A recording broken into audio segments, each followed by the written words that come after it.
A lot of things have changed for me. Gone through some things I didn't think I would have to.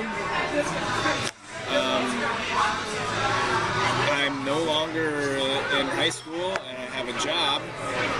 I no longer live in Elk River.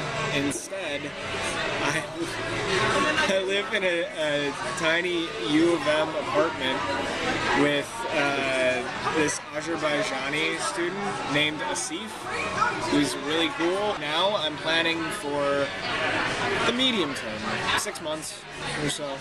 That's how far I know I'm going to be doing what I'm doing. Maybe later it'll change.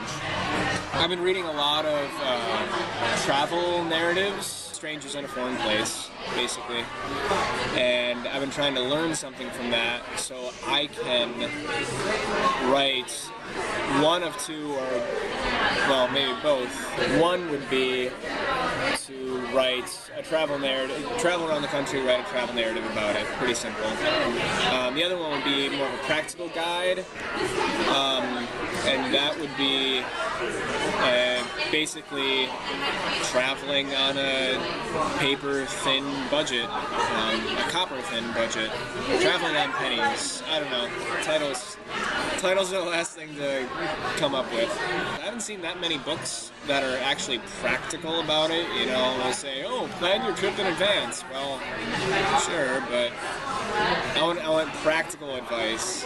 Like, you can go into a campsite after 7 o'clock at a state park, and as long as you leave before 7 in the morning, you don't have to pay because the park ranger's not there. That kind of stuff. There are a few Ivy League schools that do these podcasts. I'm watching this Shakespeare course from Harvard. That's really cool. So I can still keep learning. I'm just not going to get any credit for it.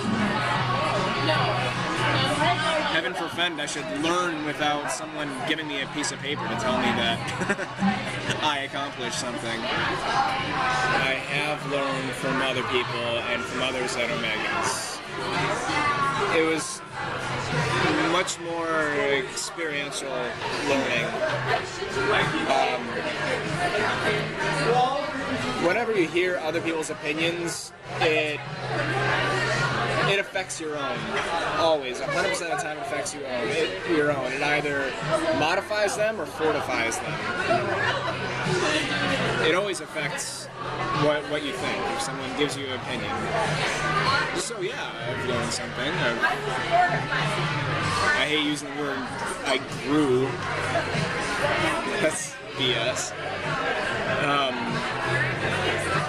But yeah, I've learned things from the people I've talked to. It's mostly just stories. I like hearing other people's stories. I'm fascinated by stories. That's why I like to write. That's why I like to read. I think when you are forced to express exactly what you're thinking, and there are people listening to you, you're kind of forced to actually do it. I probably would have just pissed and moaned about it and not done anything if it weren't for this project. So, whether it's a good thing or a bad thing, I think that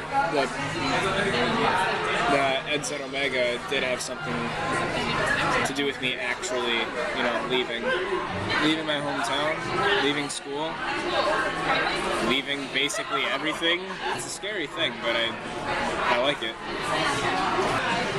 Everything you do costs something. Usually it costs time. Sometimes it costs money. Sometimes it costs patience, it costs nerves. So don't be frugal with your life.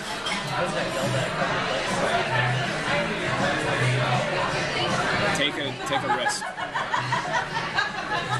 Unless you have other people counting on you, then play it safe. If you have a family, then you provide for your family. But if you don't